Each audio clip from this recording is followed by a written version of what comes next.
La Universidad de Salamanca. Por Juan Valera. La presencia en esta corte, de dos catedráticos dignísimos, de la mencionada universidad y el propósito, formado por aquel claustro, y que deben cumplir ellos, de presentar a la reina una exposición, suplicándole se digne restaurar, y acrecentar tan célebres estudios, nos mueven a tomar la pluma, para coadyuvar en lo que nos sea posible, a este buen deseo, procurando excitar en su favor, la opinión pública, el celo del señor ministro de Fomento y su amor, a las glorias literarias de España. La Universidad de Salamanca, decaída de su esplendorosa elevación, no por culpa de sus maestros, sino por incuria y abandono de nuestros gobernantes, apenas se puede decir que tenga en el día de hoy, una sola facultad completa, la de Derecho, y en vez del sinnúmero de estudiantes que en lo antiguo, frecuentaba sus aulas, solo cuenta ya de 100 a 150 matriculados. En tal extremo de abatimiento, ha venido a caer la escuela que tantos papas y tantos concilios generales han declarado una de las 4 principales del orbe, sin competidora y sin par, fuera de las universidades de Oxford, París y Bolonia. Aun prescindiendo de la utilidad que traería a esta nación el que se conservase en todo su brillo la Universidad de Salamanca, y en ella las tradiciones, el recuerdo vivo y el fuego sagrado de la inspiración científica propia de los españoles, todavía debiera desvelarse el gobierno en bien de esta universidad, como quien conserva un glorioso monumento. Aun suponiendo que nuestra propia inspiración científica y literaria ha muerto ya, que las nacionalidades se funden en espíritu, ya que no materialmente, y que el saber y el arte y la poesía, en España no pueden ni deben ser sino una faz, o quizás un reflejo del saber, del arte y de la poesía del resto de Europa, todavía debiera el gobierno levantar de su postración a la Universidad de Salamanca, como testimonio de una época de originalidad y de espontaneidad que ya ha pasado. Por muy cosmopolita que el hombre sea, no se complace, con tal de que tenga corazón, en borrar los más nobles signos y caracteres que distinguen, o han distinguido a su patria. Por otra parte, no es sólo la literatura, no son sólo la poesía, y las demás creaciones artísticas las que, a pesar del trato y comercio más frecuente, y más íntimo de las naciones, en el día, deben guardar su forma y su condición nacionales, y un sello peculiar que de las otras las diferencie, sino que hasta la ciencia misma, ya que no en sus principios, que son idénticos por donde quiera, en su proceder y en su método ha de ser varia, ha de llevar el signo del pueblo de donde procede, si este pueblo no quiere desaparecer del mapa espiritual, no quiere que se escriba la historia de la civilización del mundo, haciendo caso omiso de su existencia. Importa, pues, vivificar el pensamiento español, no sólo con el sustento que viene de fuera, e iluminarle, no sólo con la luz de una ciencia más adelantada, que Francia y Alemania principalmente nos transmiten, sino que importa vivificarle, e iluminarle también con la propia luz, y con las antiguas doctrinas, para que se eleve como un árbol robusto y fructífero, que tiene sanas y hondas raíces en este suelo, y no como planta parásita, estéril y pobre, que vive solo y se nutre del aire que aspira. Ningún suelo está más probado, y es más generoso que el de Salamanca, para el cultivo del espíritu nacional.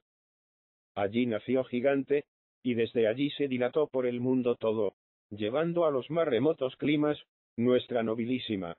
y en los siglos XV y XVI, elevada y superior cultura. Allí estudiaron los jurisconsultos, que redactaron las partidas, los astrónomos que formaron las tablas, y muchos de los sabios hebraístas, que publicaron la Biblia Complutense. Allí se educaron Jiménez de Cisneros, Bartolomé de las Casas, El Tostado, don Diego Hurtado de Mendoza, Fernán Pérez de Oliva, Arias Montano, Antonio Agustín, Victoria, Soto, Melchor Cano, Morales, Francisco de la Torre, Fray Luis de León, Nebrija, Acosta, El Pinciano, Salinas y otra infinidad de filósofos, teólogos, jurisconsultos, poetas, hombres de Estado, médicos, músicos, humanistas, oradores y eruditos, que honraron a España, en el siglo de oro de nuestra civilización, y en el mayor auge de nuestra grandeza, y de nuestro predominio en el mundo. La Universidad de Salamanca fue, en aquella dichosa edad, consultada por los reyes y por los pontífices, y hasta por un hombre más grande que todos los reyes, y los emperadores todos, por el inmortal Colón, a quien fueron favorables sus decisiones. De la Universidad de Salamanca, salieron los más sabios y profundos doctores, que brillaron en Trento. Notables filósofos que dieron lecciones en París.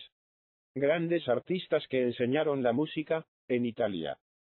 A la Universidad de Salamanca, acudía entonces, a instruirse la juventud estudiosa de Flandes, de Alemania y de más remotas regiones.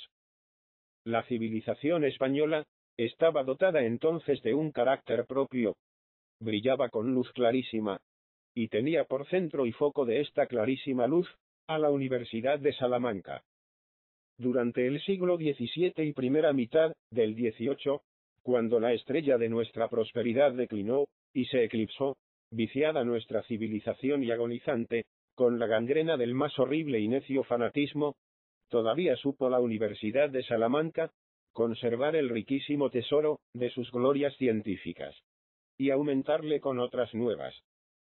Es innumerable el catálogo de escritores, y de otros hombres ilustres que produjo en esta época, aquella universidad, y de los cuales hace honrosa muestra, el catedrático señor Dávila, en su reseña histórica pocos años, ha publicada. Mas a pesar de tantos escritores, añade, como aparecen en este siglo, la universidad no hace ya el mismo papel en Europa.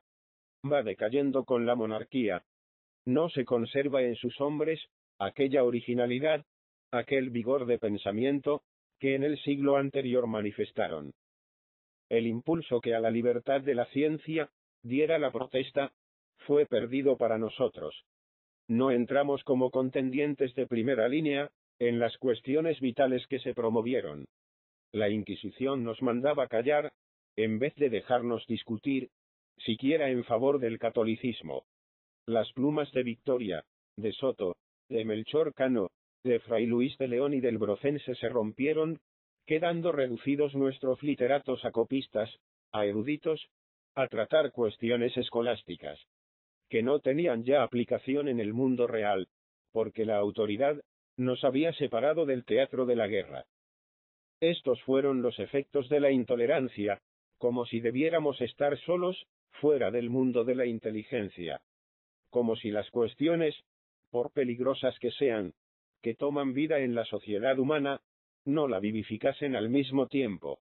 Como si la experiencia no hubiese demostrado que quien muere es el que pretende matar con las persecuciones y el terror.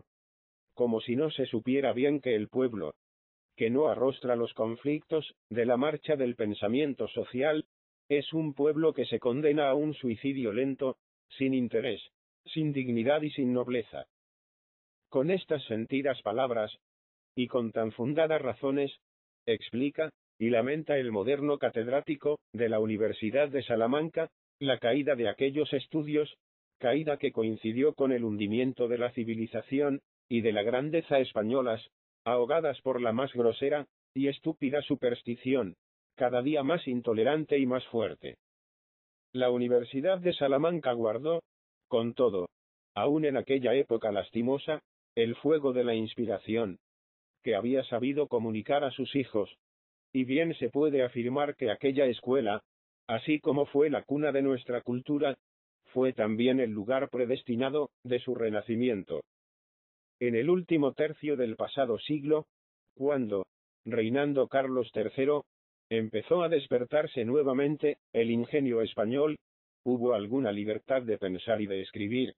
y se abrieron las puertas y las fronteras a las ideas modernas y a los recientes progresos de Europa. La Universidad de Salamanca tuvo la gloria de adelantarse a las demás en ver la nueva luz que venía de país extraño, y en valerse de ella, y en encender en ella la antorcha del saber, que la intolerancia y la ridícula tiranía de los reyes austríacos habían casi extinguido.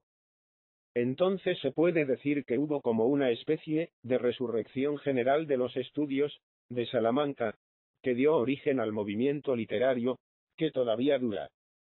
De Salamanca se puede decir que salió Jovellanos, el cual dio a la prosa castellana la flexibilidad conveniente a expresar las nuevas ideas de política, de economía y de administración. En Salamanca volvió a estudiarse la filosofía, y brillaron notables filósofos. Y en Salamanca apareció, por último, la nueva y grande escuela poética, en la que se han formado nuestros novísimos líricos y dramáticos. A ella pertenecen Fray Diego González, Cienfuegos, Nicasio Gallego, García de la Huerta, Iglesias y Meléndez Valdés, de quien proceden Sánchez Barbero, Arriaza, los Moratines y el Gran Quintana, y a ella perteneció asimismo el filósofo Forner, fundador de la nueva escuela de Sevilla, aún ahora floreciente, y que se honra con tantos elegantes poetas y prosistas, desde Reynoso, Lista, Arjona y Blanco, hasta Rodríguez Zapata, Tasara, Cañete y Campillo. A pesar de esta gloriosísima vida de la Universidad de Salamanca, vida no terminada hace siglos, sino vigorosa y fecunda, a principios del presente, dicha universidad decae y muere. La vida que las persecuciones y el fanatismo del siglo XVII no le pudieron quitar, se la van a quitar ahora el abandono, el descuido y el injusto olvido de los gobernantes. En este caso extremo, el claustro de aquella universidad, los diputados y senadores de la provincia, y algunas otras personas, interesadas en la prosperidad de escuela tan famosa, deben elevar hoy una exposición a las augustas manos de la reina doña Isabel II, para que ampare aquellos estudios, donde se educó la maestra y el principal ministro de doña Isabel I, doña Beatriz de Galindo y el cardenal Jiménez de Cisneros. No dudamos de que el noble corazón de nuestra soberana, y su ánimo verdaderamente real, y aficionado a todo lo que es patriótico y grande, ha de acoger con amor súplicas tan razonables, y peticiones tan fundadas.